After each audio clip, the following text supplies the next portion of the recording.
Masasabi ni Bea Alonzo na masaya siya ngayon sa kanyang buhay despite the ups and downs she's been through. At kabilang sa tinutukan niya ang role sa Widow's War na sulit dahil sa positive comments ng mga manonood. Makichika kay Aubrey Carampel.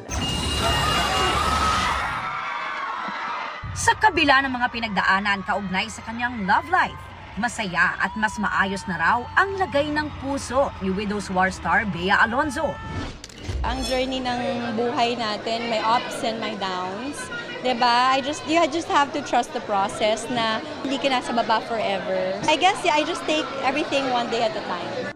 Kahit na nga raw nakatuon ng mas marami niyang oras sa GMA Prime series na Widow's War, sulit naman daw dahil sa mga natatanggap nilang magagandang komento mula sa viewers.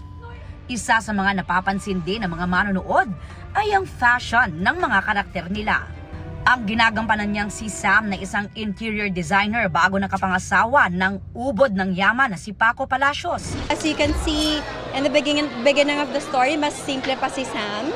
But right now, parang medyo nagiging gray yung character niya. As much as she doesn't want to become one of the Palacios, she's slowly becoming like Aurora.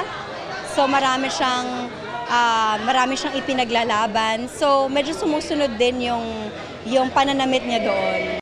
And speaking of yaman, laging kasama ang pangalan ni Bea bilang isa umano sa richest Filipino celebrity. Bukod sa pagiging artista at endorser, proud owner din si Bea ng isang 16-hectare farm sa Zambales at mayroon ding property abroad. Isa rin siyang entrepreneur na nag-launch ng kanyang travel organizer brand. While you have a day job, try to also think of another way to get money streams, like maybe creating an online business, all those things. Nagbigay din si Bea ng tips para sa mga gustong makapag-ipon. Number one is to never live beyond your means.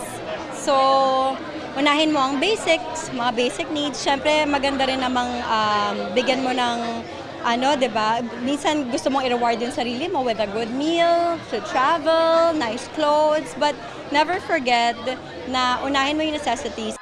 Aubrey Carampel, updated showbiz happening.